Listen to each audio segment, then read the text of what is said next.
زموږ په دې ملک کې نه سبا داسې خلک موجود دي چې هغوی د مذهب سره شدید نفرت ساتي او بار بار دغه بیانات راځي او دا خبرې کوي چې د مذهب بالکل له سیاست نه جدا کول پکار دي. که موږ چې د پاکستان کې د مذهب مکمل طور باندې د سیاست نه جدا کړو نو زموږ د ملک به ترقي وکړي، موږ به مخې ته لاړ شو. لیکن دې خلکو ته زه څو خبرې کول غواړم. اولنۍ خبره خدا ده چې دغه خلک دی چې د جمهوریت سره مینه ساتي، د هغې حامیان دي. نو تاسو وګورئ پاکستان کې تاسو وټونه واچوئ او وګورئ چې آیا خلک اسلام هغه نظام خوښوي او که نه دغه رقم چې دا خلک بیانوي.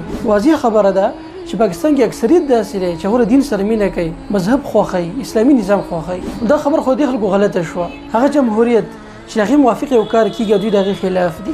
دویم خبره دا ده چې مذهب د سیاست نه جدا کول دا څه نوی کار نه دی، مخکې هم څه خلکو دا کار کړی دی. راځئ چې هغه تاریخ وګورو، موږ په هغې باندې سوچ وکړو چې آیا دې خلکو چې کله دغه کار وکړو یعنې مذهبي د سیاست نه جدا کړو نو دې خلکو ته فایده وشوه او کنه نقصان. لکه مثال په تور کله چې روس راغی په افغانستان باندې حمله وکړله نو دا څومره سخت خلک وو، دوی د مذهب بالکل جدا کړی د سیاست نه او دوی په جوماتونو باندې پابندي لګولې وه، په مدارسو باندې پابندي وه، په مونځ کولو پابندي وه.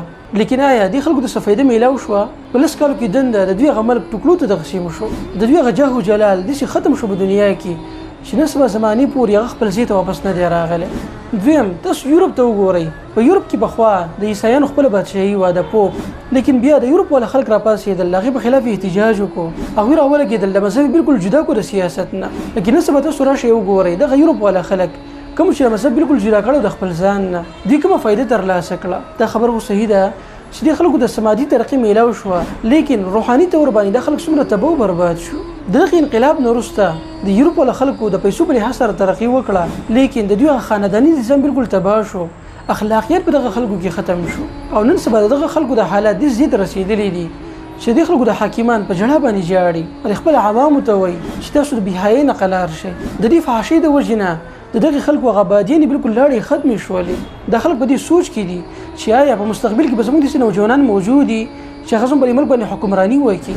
نو انسانان که چېرته داسې د مذهب د قید نه بالکل ځان پرېښودلی شي بهر، نو واضحه خبره ده چې دا خلک به د څومره غټ نقصان سره مخ کېږي، دوی فایده چېرته هم نشي ترلاسه کولی. او دا خبره تاریخ موږ ته بار بار ښودلې ده. لیکن کم خلک چې خواهش پرسته دي او په خپل شهوت پسې روان دي نو دا خلک چېرته هم د دغې نه قلارېدی نه شي.